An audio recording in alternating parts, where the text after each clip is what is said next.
Welcome to the Greenfield Report with Henry R. Greenfield, your gateway to understanding today's geopolitical landscape. With 50 years of experience across 10 countries, Henry shares expert insights on world affairs, offering practical solutions and engaging guest perspectives. Dive into the Greenfield Report for lively discussions on the issues that matter. This is Henry R. Greenfield with the Greenfield Report. While events continue to swirl around the globe, especially on the economic side and how they have become interrelated with security, there is an issue that simply is inextricably tied to it all, and that is nuclear bombs, nuclear proliferation, and nuclear disarmament. How this comes together as a global phenomena will be the subject of the next two episodes of the Greenfield Report. Today in part one, we will explore the European side of the equation as we await the back and forth between Trump and Putin on Ukraine, as Putin seems to be in no mood to take any ceasefire proposal seriously. While there are complex historical pieces, there are currently two factors that we need to keep in mind when we think of the future of defense in Europe against the Russians. First, there are conventional military forces, which is where Europe is moving towards with an investment, now get this, of up to 1 trillion euros or more over the next few years. And the other side is the U.S. nuclear umbrella, which covers not only Europe through NATO and beyond, but in fact, the entire world. No other country than the United States has the reach or capability to deploy nuclear or conventional weapons on land, sea, and in the air like the U.S. Europe is responding to the challenge of Trump's new Fortress America and the resulting of what is the future of NATO crisis, meaning not knowing the future role of the U.S. on the continent by investing, as we noted, heavily in conventional arms and defense. Every country is involved, and with German participation high, along with changing its constitution to take on more debt, Europe is moving forward. Within a relatively short time, I would say 5 years, maybe even less, Europe will be able to outclass Russia and anything that Russia might try against various countries in what is now NATO. Without, and this is the key, without the assistance or participation of conventional U.S. military resources. However, as we shall see as we speak to an expert in this field, when it comes to the nuclear umbrella of the United States, America continues to hold, as Trump would put it, the cards that are driving decisions around the world. Just today, for instance, Trump enticed TSMC from Taiwan, the producer of 90% of the world's highest speed chips, to invest $100 billion more on top of the already $60 billion that Biden extracted from them to produce in the United States. We will discuss this and Israel as the mini superpower in the Middle East. And also today, as part two of our nuclear series, they also made a power move to break up Syria into autonomous regions. None of this could happen without the Trump doctrine of using nuclear weapons as the ultimate trump card in controlling key areas of the globe.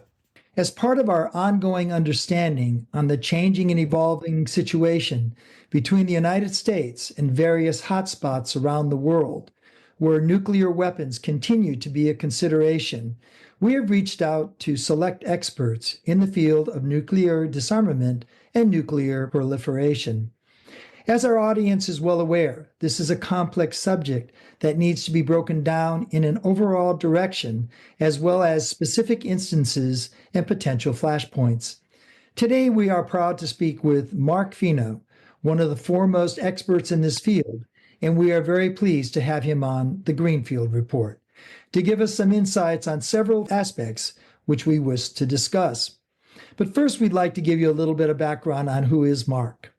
Marc Finaud is a former French diplomat who has been located in Switzerland for the past 20 years, providing expertise with various international organizations on arms control and more specifically, nuclear arms. During his 36-year career as a diplomat from 1977 to 2013, he served in several bilateral postings in the Soviet Union, Poland, Israel, and Australia, as well in multilateral missions to the Conference on Security and Cooperation in Europe the Conference on Disarmament in the United Nations. He holds a master's degree in international law and political science. He is also a senior resident fellow for the WMD program at the United Nations Institute for Disarmament Research, and he was there between 2013 and 2015. Without further ado, Marc, welcome to the Greenfield Report. Thank you very much, Robert. Nice to be with you. Thank you. So, Marc, if you don't mind, we're going to jump right in, and we'd like to go to the questions that our listeners have provided us with in several areas and questions to discuss. So, Marc, the way we'd like to do this is I'll just give you a question and you speak as long as you like about this subject because you're the expert, okay? Thank you. That's very dangerous.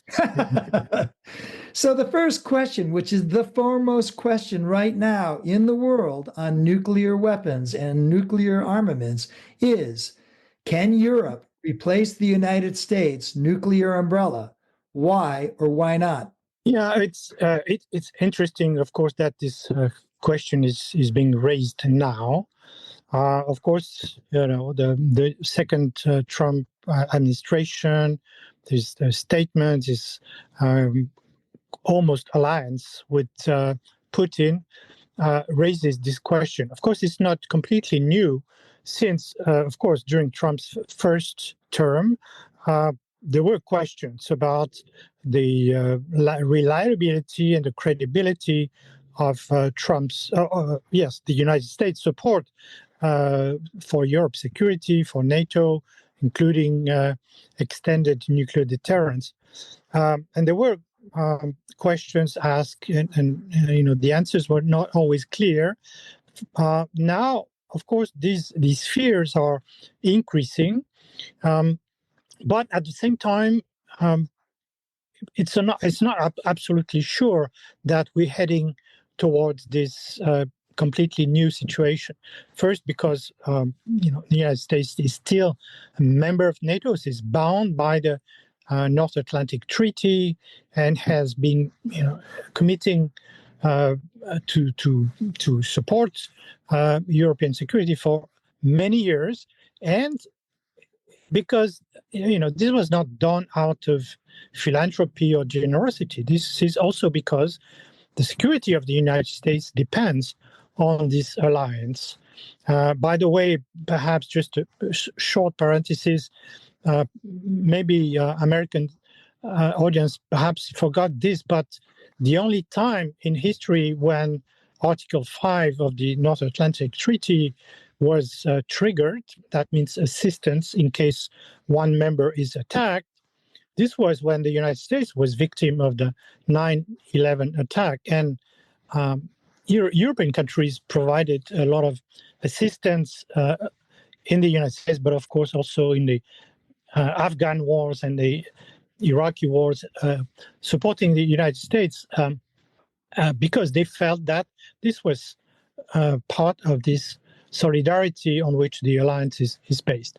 Now, the question about nuclear umbrella, I think, is a little bit theoretical and certainly needs a deep discussion and a real dialogue, not only among experts, but also including civil society, parliamentarians, the media, because after all, this idea of potential use of nuclear weapons, if it ever happened one way or another, obviously we would be the victims, people, the population. You can imagine the figures of any use of nuclear weapons. We're talking about millions or hundreds of millions of victims throughout the world, not even mentioning the environmental catastrophe and nuclear winter, world famine, etc. So that means that we need to be able to have this our say, droit de regard on this issue. So, Marc, just to take a step back, if we could, for a second. So, first of all, as a typical European, thanks a lot for reminding the Americans about the only time Article 5 was used. But now that you brought it up, What is your view on the future of NATO, meaning remaining as a nuclear shield and allowing the conventional forces to replace NATO with European-only troops? Yes, well, of course, the scenario, the worst case scenario of the U.S. withdrawing from NATO and abandoning Europe to its own fate is still hypothetical. The question I'm trying to ask, and maybe I didn't ask it very well, Marc, is that do you see any possibility where the US would still keep the nuclear shield, but allow Europe to basically do all the conventional forces? Well, actually, when you read the statements from NATO, the doctrine, there is a combination of both so-called conventional deterrence and nuclear deterrence, to which, of course, the United States is the major contributor, but to which also the nuclear forces of the UK and France are considered as contributing to this overall deterrence. Now, the question is, again, whether this so-called nuclear umbrella is really an umbrella, and whether it is not just a means of reassuring allies, and whether it is really credible and reliable. Now, of course, most NATO countries that don't have nuclear weapons have relied on this, have believed that the US would come to their rescue and possibly use nuclear weapons in case of attack on Europe.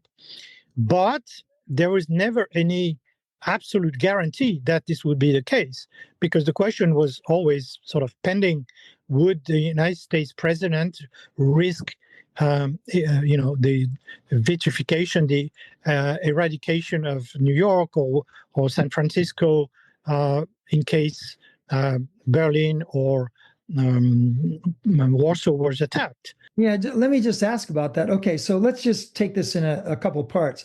So I hear what you're saying. So you're saying that that's never been tested. Okay, I got it, right? But staying with the European side, just yesterday, how do you view the Polish president's demand to go nuclear with French nuclear weapons?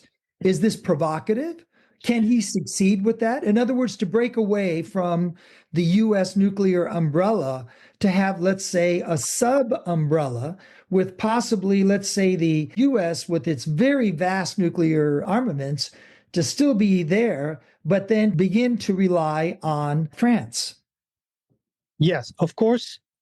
One has to keep in mind, first of all, that the conventional forces of NATO altogether, including, of course, the US, is, far superior as what Russia has. And by the way, it has lost a lot in this Ukraine war. And this is the reason why Russia has actually built up its nuclear arsenal to compensate for this inferiority, this imbalance. Second, again, if you take the whole economic wealth and strength of European countries and their military forces, assets in manpower, equipment, etc., far more superior than Russia. But of course, there is always this risk that Russia, being an aggressive country, as it has demonstrated, actually more to actually reconstitute its former empire, the Russian and Soviet Empire, targeting mostly former Soviet countries like Georgia or Moldova and then Ukraine. The risk, of course, is real that it could, cross the border of NATO and attack NATO countries. But at the same time, there is high confidence that such an attack could be deterred. Now, would it be deterred only with conventional weapons or nuclear weapons? I guess now it is in the interest of everyone to maintain this ambiguity. Now, obviously, the risk is higher of any use of nuclear weapons by any side, because of the humanitarian devastating consequences. And it wouldn't make sense for Poland to host or to possess nuclear weapons to use them against its neighbor, and because the fallout, the consequences would be destructive also on Poland. So, well, Marc, let's go right into that moment, okay? Because this is really the crux of it to me. Poland. Poland has got a very large military presence. Poland has over 4% of its GDP. So, they're well on their way to meeting any kind of thing that Trump would ask of them. But Poland is also on the front line. Poland has a history of being overrun by both Germany as well as the Russian and then Soviets. So do you think that if Poland had that option, in other words, not trying to pull the Article 5 card, but actually saying, using the Trump metaphor of cards, if Poland just had that card of like, hey, you're crossed into our territory, whether it's via Belarus or whatever way that Russians were threatening Poland, would they use nuclear weapons to defend themselves, in your view? yes, I guess it's, I served in Poland. I know Polish people very well, and they're still, traumatized by the First World War, which resulted in a pact, in a treaty, an alliance between Stalin and Hitler. And France had an alliance with Poland, but at the same time in France, everybody was saying, who is going to die for Danzig? And this is the whole. And of course, the Poles are still, very, have this resentment about lack of support, even if of course France and Britain entered the war immediately. But now the question remains about the credibility, and just as de Gaulle didn't have any total trust in nuclear umbrella from the United States, and that's why he developed French national arsenal. The same question could be asked: Is France, is a French president, are French people ready to be wiped out by a nuclear response from Russia in case they use a nuclear weapon in response to an attack against one of their allies? I'll put my 2 cents in on this, even though this is an interview. My view is, Marc, also having studied history, although I haven't lived in Poland, my view is that the Poles will not allow themselves to be overrun ever again. I personally believe that they would rather go down than allow that to happen. The trauma that you speak of is a trauma built into their DNA now. It's not a one-off. It is something that they've experienced for hundreds of years. And I think that they feel strong enough now that they're not going to let that happen. What do you think? Yes, I mean, you're right, but they, as you said, they've built their conventional capability, and obviously they would receive assistance just like Ukraine has received assistance. And again, it doesn't necessarily mean that you need to cross the threshold and actually start proliferating. First, because it's against all the treaties that Poland and other countries have signed, the Non-Proliferation Treaty, and also because the situation would not be safer. On the contrary, the more actors you have with nuclear weapons, the higher the risk is that these weapons will be used, and again, everybody would suffer from that. So in this respect, I think the purpose, the action now should be, and this is done by about 100 countries that have signed the treaty making nuclear weapons illegal, to join this fight and act, put pressure on Russia and the US with the largest arsenals to reduce and eliminate these weapons. And actually, Trump made some interesting comments on that, which in my view now needs to be followed up. So, Marc, moving on to another area of this, as we all know, Europe's economic engine has been and is Germany. And it looks like with the new chancellor that's coming in, that they're going to start investing again in defense. So, how do Europeans, in your view, feel about Germany rearming, given its 20th century history? And do you think that they will try to get more separate nuclear protection outside the US umbrella, meaning France or a combination of France and the UK? Yes, of course, this is a logical debate in the current circumstances. I'm not sure there is already consensus, an agreement in Germany for dramatically changing the status of Germany. I mean, increasing military budget is one thing, and obviously, as we can see, this is not something you can do just overnight and have immediate results. Secondly, in this area, there is a need for more cooperation between European countries, including France and the UK, but not necessarily on nuclear weapons.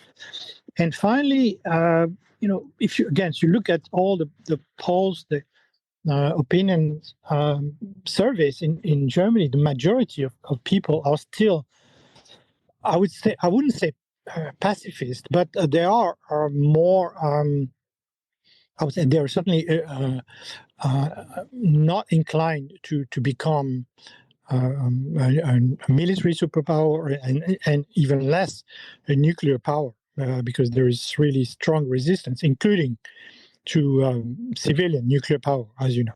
Well, we've been speaking with Marc Finaud. This ends part one of our interview.